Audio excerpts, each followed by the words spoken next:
Hello, my Bill 1000 Nation. How's everyone doing today? Hopefully everyone's having a great day. If not, I hope it gets better from here. We are back with another Mr. Ballin video. This one's titled Top 3 Photos with Disturbing Backstories Part 10. We know how much I love the 3-story ones. Let's go ahead and get into that. We all know how much I love the 3-story ones, so let's go ahead and get into it. Go ahead, turn them lights down low, put on something comfy, curl up with something special. Let's get disturbed. It's in the title. Today, I'm going to share with you 3 progressively more disturbing stories, and at the end of each of them, I'm going to share with you the picture or pictures that are famously associated with them. But before I get into today's stories, if you're a fan of the strange, dark, and mysterious delivered in story format, Mr. then Ballin, you come to the right channel, because that's Hells all yeah. I do, and I upload 3, 4, even 5 times every week. So if that's of interest to you, please put hot dog water ice cubes in the like button's lemonade. Also subscribe to this channel and turn on all notifications so you don't miss any of my weekly uploads. All right, let's get into today's stories.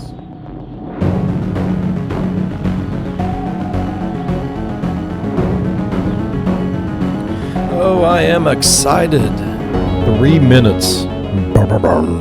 At 7:27 p.m. on February 9th, 2004, a woman called the Grafton County Sheriff's Department to report a car accident. A small black sedan appeared to be wedged up against a snowbank off the side of the highway near this woman's house in Woodsville, New Hampshire. The sheriff thanked her for calling and dispatched officers to check it out. 16 minutes later, at 7:43 p.m., the sheriff's department gets another call about this black sedan up against the snowbank, and it came in from a local school bus driver. The driver said he was going down the road and he sees this black sedan up against the side of the road, and what appeared to be the driver, this young woman, no one was helping her. So the school bus driver pulls over and walks up to her. She says her name is Maura Murray. She's 21 years old. She's a college student in Massachusetts. She seemed totally fine, but was adamant that he did not call the police. And so the school bus driver at the time didn't call the police. He kind of sized her up as seeming like she was okay. She said she was going to call for a tow truck.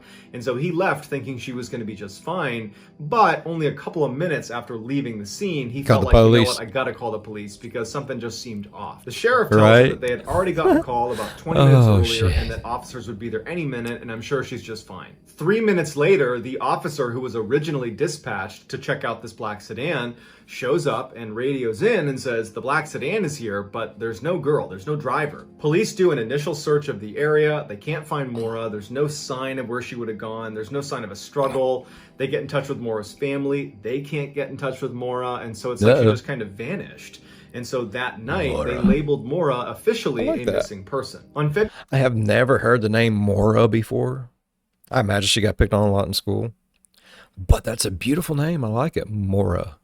February 8th, the day before Maura went missing, she was with her father. They went out to eat, and he would say to police that she seemed totally normal. There was no red flags. There was no clear stressors in her life. Everything just seemed normal. The next morning when she gets up on February 9th, this is the day she goes missing, she finds out that all of her classes that day have been canceled because of a snowstorm. She gets up, goes over to her computer, and emails all of her professors as well as her work supervisor and tells them that there's been a death in her family and she needs to take the next week off. Family members would say that there was no death in the family, that was a lie. After emailing her professors, she drives to an ATM, withdraws $280, and then goes to a liquor store and buys $40 worth of alcohol. She also stopped at the Amherst DMV to get some paperwork she needed for some damage that had been done to her car. After that, we don't really know what she was doing until she wound up on that snowbank in Woodsville, New Hampshire. When police searched her abandoned car, they found printed out directions to a condo complex in Burlington, Vermont. Cell phone records show Maura had placed a call to one of the owners of a condo that had been put up for rent,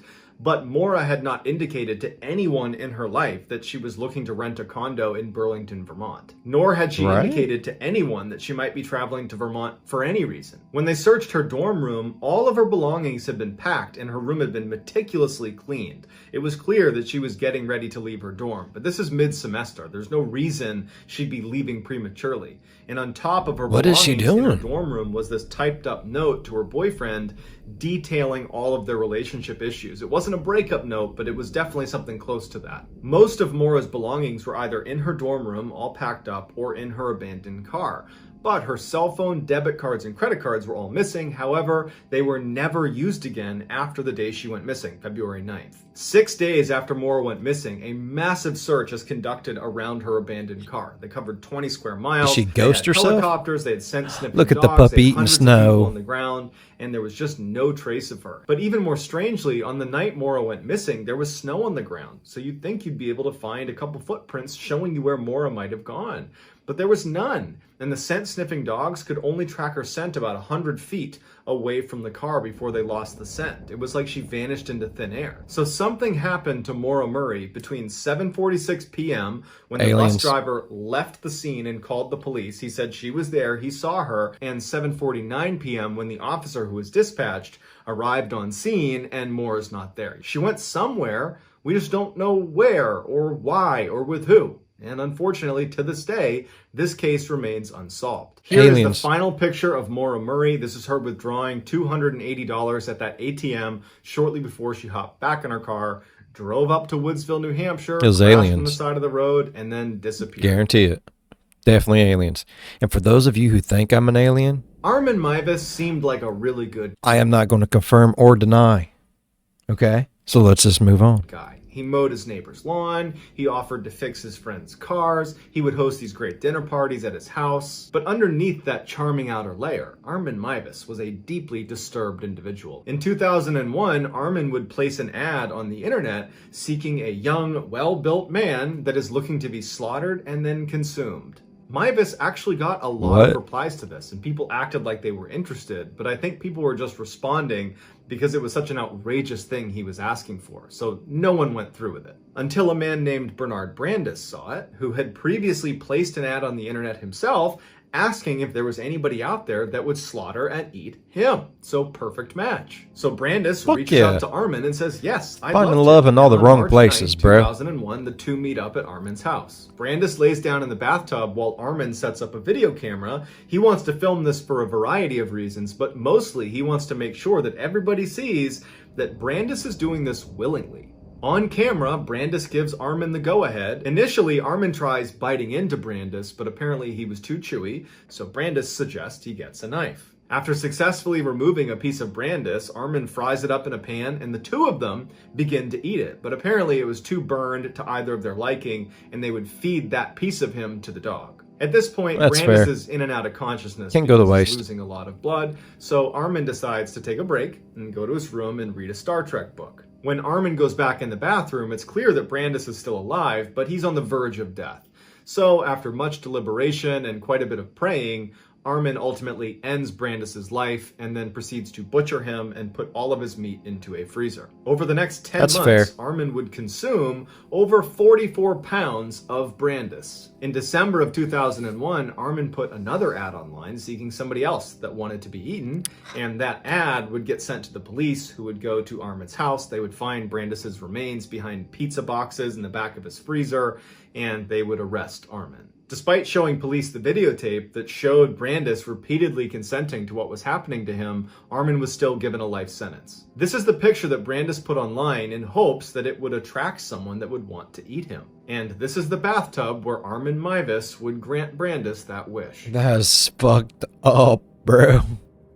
And even though he's like, yeah, sure, let's do it, he still got prison. It's crazy. 8:49 a.m. on April 16th, 2014. The Seawall ferry that was on a routine trip to Jeju Island in South Korea was beginning to lean very badly to one side. The ferry had recently undergone illegal renovations, adding a whole bunch of new rooms to the top of the ferry that made it much more profitable, but dangerously top-heavy. Oh, shit. Corrupt regulators who were bought Greed off with every dinners time. and travel allowed the ship to sail unsafe despite never having stepped foot on board.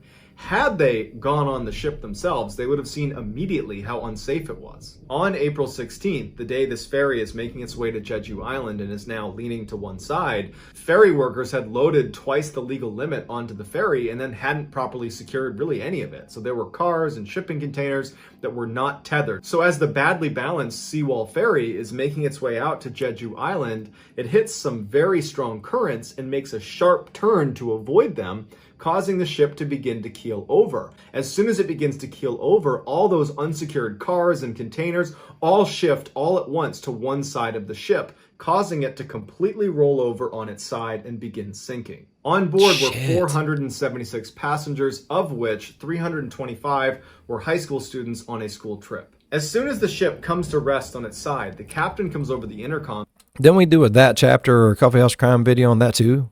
Damn, full circle, bruh. And tells everybody to stay in your Love rooms it. and await further instruction. Nope. Run and like everybody shit. listens. They all stay in their room. And honestly, you can't blame them because they're on a routine ferry trip that happens dozens of times a day without any incident. And the captain of the ship is telling you everything's fine. You just stay where you are. We'll tell you what to do next. After a little while, a lot of the students start to feel a little bit anxious because there's been no further instruction. They're still sideways and they're starting to realize that if they needed to, it would be hard to get out of the ship. A lot of them were way into the bowels of the ship and they would literally need to climb up and out of the ship to safety. A student actually called the authorities and said, "Hey, I think the ship I'm on is sinking." And the authorities hadn't heard of it because the captain and the crew of the ship were just totally crippled and could not make a decision and had wasted all this time that they could have been evacuating people and getting help, and instead were just panicked, ridiculous. frozen in terror. There would be over 20 calls from students pleading with authorities to come save them because now they know the ship is sinking because they can hear the sound of water rushing into the ship, and it's just a matter of time before it reaches them. Finally, almost an hour after the ship had originally keeled over onto its side, the captain issues the evacuation call to the whole ship. But at this point, water's already getting into the compartments where these students have been told to stay, and students aren't able to leave, and there's this panic to get out of the ship. So the evacuation order was doing nothing. It was already too late. Yep. One person who survived, who had left early and disobeyed the stay in your room order, they had climbed to the top of the ship, which was really the side of the ship, and they were looking down into the ship through a hallway. And they said there was this mass of people that were coming out of their rooms and trying to climb up this hallway right as a rush of water poured in through the side of this hallway and completely filled it, and they were gone. Later on, when divers would go down to recover the bodies, they would find that many of the students had broken fingers from desperately trying to climb up those hallways when water was pouring in on them. After the divers recovered the bodies, investigators began going through their cell phones to get some sense of what happened. And on their phones were these tragic pictures and videos of these students staying in their rooms like they were told to do, just waiting for their captain to give them further instruction that never came. The captain actually abandoned ship right after that 9:30 call to evacuate came when hundreds of students were still down below. He left the piece of shit. So they were totally on their own, just waiting for help that never came.